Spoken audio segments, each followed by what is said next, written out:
bienvenue dans cette nouvelle analyse. Aujourd'hui, on a sur la table un dossier pas présent, un dossier vraiment fascinant. Le cas d'un joueur qui arrive dans un nouveau club, dans le championnat le plus scruté au monde, et qui, dès son premier match, semble tout renverser. C'est un cas d'école. Absolument. On va se baser sur un article du média sénégalais wisport.com daté du 2 février 2026. L'article s'intitule « Première Ligue, le doublé d'Habib Diarra, Sunderland contre Burnley ». Le titre est simple, direct. Oui, mais la vraie question qu'on se pose, c'est est-ce qu'on est en train d'assister à la naissance d'une nouvelle star ou est juste un coup d'éclat spectaculaire mais sans lendemain? On va essayer de trouver les indices. C'est la question à 1 million, ça.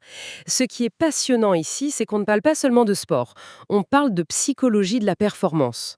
On va décortiquer un phénomène que les spécialistes appellent le transfert de momentum. Le transfert de momentum, j'aime bien le concept. C'est ça. Comment un athlète prend la confiance d'une victoire majeure, ici la Coupe d'Afrique des Nations, et la convertit en succès immédiat dans un environnement totalement différent. C'est un vrai défi. C'est un exercice d'équilibriste. Beaucoup de grands joueurs se sont cassés les dents à ce petit jeu. Cet article, même s'il est court, c'est notre point de départ pour analyser si Habib Diarra, lui, a trouvé la formule magique. D'accord. Alors, posons les bases. L'article nous donne une sorte de carte d'identité rapide du joueur. Habib Diarra, milieu de terrain sénégalais, 22 ans. Bon. Les basiques. Voilà. Mais ce n'est pas ça qui retient l'attention. Ce sont deux mentions très précises. Ancien capitaine de Strasbourg et fraîchement sacré champion d'Afrique. Et ça change tout. Ah oui, complètement. Un capitaine de 22 ans en Ligue 1, c'est déjà pas courant. Pas courant du tout. C'est un marqueur de précocité exceptionnel. Le capitanat, ce n'est pas juste un bout de tissu sur le bras, quoi. À 22 ans, ça signifie que dans un vestiaire professionnel, avec des joueurs plus âgés, plus expérimentés, C'est lui le patron. c'est lui qui était vu comme le leader, le point de repère. Ça nous dit qu'il a une maturité, une intelligence de jeu et une force de caractère qui dépasse largement sa simple performance technique. Il n'arrive pas en Angleterre comme un jeune talent à polir, il arrive déjà comme un patron. Attends, mais si on pousse le raisonnement, ça veut aussi dire qu'il est habitué à la pression des responsabilités. Quand il arrive à Sunderland, il n'est pas effrayé à l'idée d'être un joueur sur lequel on compte. Tout de suite. C'est exactement ça. Il a déjà eu ce rôle. Et c'est là que le deuxième point entre en jeu. Fraîchement sacré champion d'Afrique. On ne peut pas sous-estimer l'impact psychologique d'un tel titre. Jamais. La CAN, c'est un tournoi d'une intensité folle. La pression médiatique, la ferveur populaire, les matchs à élimination directe où la moindre erreur vous renvoie à la maison. Il a vécu tout ça. Il a vécu ça. Et il a gagné. Il débarque donc à Sunderland, non pas avec l'espoir de gagner, mais avec la certitude qu'il sait comment gagner. Au plus haut niveau. Son état d'esprit n'est plus celui d'un espoir, mais celui d'un champion. C'est un bagage invisible, mais absolument colossal. D'accord. Donc, le décor est planté. On a un jeune leader, champion continental, qui arrive avec une confiance au zénith. Et visiblement, il a déballé ce bagage dès son arrivée sur la pelouse. L'article nous plonge directement dans le match contre Burnley, 24e journée de Première Ligue. Oui. Un détail qui n'en est pas un, Diarra est titulaire. Le coach ne lui a pas laissé le temps de douter. Le titulariser d'entrée, c'est un message très fort.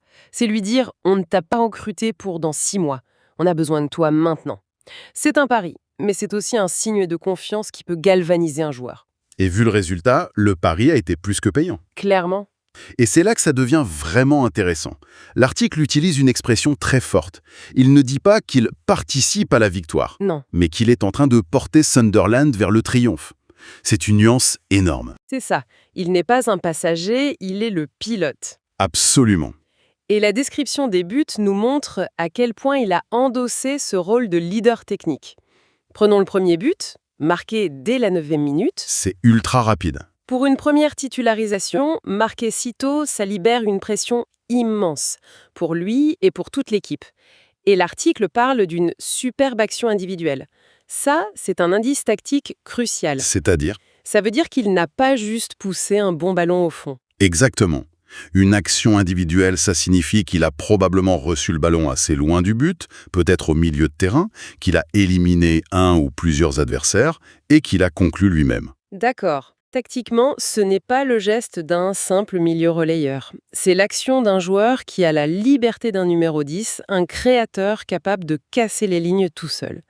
Il montre d'entrée qu'il n'est pas là pour jouer simple, mais pour faire des différences. C'est un premier message très clair envoyé à tout le championnat. Et il ne s'arrête pas là. Le deuxième but arrive peu après la demi-heure de jeu. On n'est même pas à la mi-temps et il a déjà mis son équipe à l'abri avec un doublé. C'est fou. Et ce deuxième but est tout aussi intéressant, mais pour des raisons inverses. La description est précise. Suite à un centre contré par Axel Tuanzebe. Donc ce n'est plus l'exploit solo. Non, ici on n'est plus dans l'exploit individuel pur. On est dans l'intelligence de placement, l'instinct. Le ballon est contré, sa trajectoire devient imprévisible. Et pourtant, c'est Diarra qui est là pour le reprendre. Ça, c'est l'instinct du renard des surfaces, du numéro 9. Il a senti le coup, il était au bon endroit, au bon moment. Donc en l'espace de 30 minutes, pour sa première, il montre qu'il peut jouer comme un créateur, un numéro 10, et finir comme un buteur, un numéro 9. C'est cette polyvalence qui est impressionnante. C'est ce qui est rarissime, c'est ce qui fait hurler de joie les recruteurs et les entraîneurs de Première Ligue. Ils cherchent ce type de joueur total, capable d'influencer le jeu de multiples façons. Et la finition? Et la conclusion de l'action est tout aussi révélatrice. L'article dit qu'il a fusillé le gardien, Martin Dubravka. Ce verbe, fusiller, est très important. Il n'a pas placé le ballon, il n'a pas tenté une frappe en finesse. Fusiller, ça évoque une puissance brute, une détermination sans faille. Pas de place pour le doute. C'est un geste de confiance pure. C'est ça, celui d'un joueur qui est au sommet de son art et de sa forme mentale. La phrase de conclusion de l'article résume tout. Quelle bonne manière d'inscrire ses premiers pions avec son nouveau club. C'est presque un euphémisme. Oui, à ce niveau, c'est plus qu'une bonne manière, c'est une prise de pouvoir. C'est une déclaration d'intention. Et il faut bien mesurer le contexte. La Première Ligue est un broyeur de talent. L'intensité physique, la vitesse de jeu, la pression médiatique. Des joueurs confirmés, des stars mondiales ont parfois besoin de 6 mois, 1 an pour s'adapter. Lui, pour sa première titularisation. Lui, il ne s'adapte pas, il domine. D'ailleurs, si on regarde les chiffres post-match, au-delà des buts, c'est éloquent. Ses stats de ballons récupérés, de duels gagnés, on voit qu'il n'a pas seulement été décisif offensivement. Il a aussi fait le travail de l'ombre. Il a aussi été un monstre au milieu de terrain. Il a gagné la bataille physique et tactique. C'est un point crucial, parce qu'on aurait pu imaginer un joueur encore sur son nuage, après la CAN, peut-être un peu moins concerné par le sale boulot. Exactement. Mais là, non. Il a tout fait. Coup, physique et mental. On a atteint un sommet et inconsciemment, on se relâche. On a vu des carrières stagner après un grand titre. Diarra, lui, semble avoir fait l'inverse. Il a utilisé l'énergie de la victoire non pas comme un coussin pour se reposer, mais comme un tremplin pour sauter encore plus haut. Il a transformé l'euphorie en carburant. Voilà, il a canalisé cette euphorie. C'est la marque des très grands compétiteurs.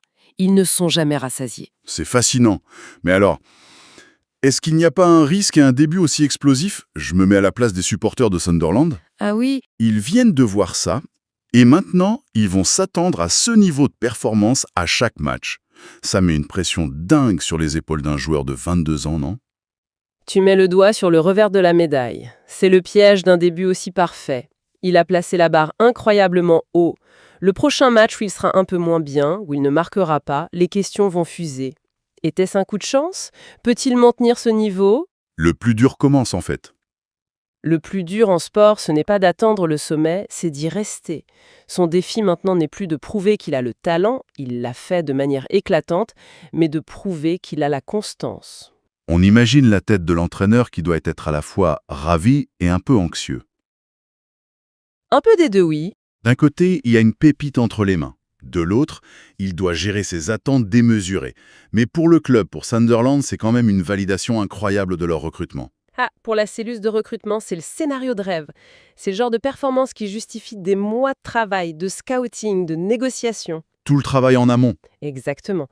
Quand on investit une somme importante sur un jeune joueur venant d'un autre championnat, il y a toujours une part de risque. Lui, en 90 minutes, il a balayé tous les doutes. Il a montré qu'il valait l'investissement. Ça rassure le club, ça galvanise les supporters, ça envoie un message aux futurs adversaires. L'impact va bien au-delà des 3 points de la victoire. C'est toute la dynamique d'une saison qui peut changer. Qui peut basculer sur un match comme celui-là. Donc, si on fait le bilan, on a ce jeune joueur, déjà leader dans l'âme, auréolé d'un titre de champion d'Afrique, qui débarque dans l'arène la plus compétitive du monde. Et pour son premier grand oral, il ne se contente pas de bien réciter sa leçon, Il improvise un solo de génie, mêlant la créativité pure, l'instinct de buteur et l'impact physique. C'est une synthèse parfaite. Cet article de Wii Sport, ce n'est pas juste un compte-rendu de match, c'est la photographie d'un moment de bascule. C'est exactement ça. C'est comme le premier chapitre d'un livre qui s'annonce passionnant. Ce doublé n'est pas une finalité. C'est la promesse de tout ce qui pourrait suivre.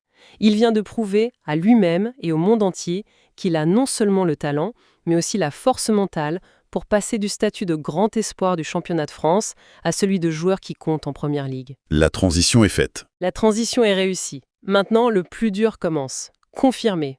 Ce qui nous ramène à notre question de départ. Coup d'éclat ou début d'une légende? Cet article nous donne de sérieux indices pour pencher vers la deuxième option. Oui, La maturité, la polyvalence, la gestion de la pression, tous les voyants semblent au vert. tous les ingrédients sont là. Il a le talent, le mental, et il est dans un environnement qui lui a fait confiance immédiatement. Il a toutes les cartes en main. La suite de l'histoire dépendra de sa capacité à gérer la répétition des efforts, à rester humble dans le succès et à continuer à travailler. Mais ce premier match restera comme son acte de naissance sur la scène anglaise. C'est le jour où Habib Diarra a annoncé la couleur. L'article capture ce moment de succès pur, presque parfait. Mais en y réfléchissant, ça soulève une dernière question, peut-être plus philosophique, pour la suite. Je t'écoute. Après avoir connu l'ivresse d'un titre national, le genre de victoire qui unit tout un peuple et qui marque une vie, comment un athlète trouve-t-il la motivation pour le combat hebdomadaire, le marathon d'un championnat? C'est une excellente question. Comment redéfinit-on le succès au quotidien quand on a déjà touché la gloire absolue? Voilà peut-être le vrai défi qui l'attend. Passer de la quête d'un instant d'éternité à la construction patiente d'une carrière légendaire.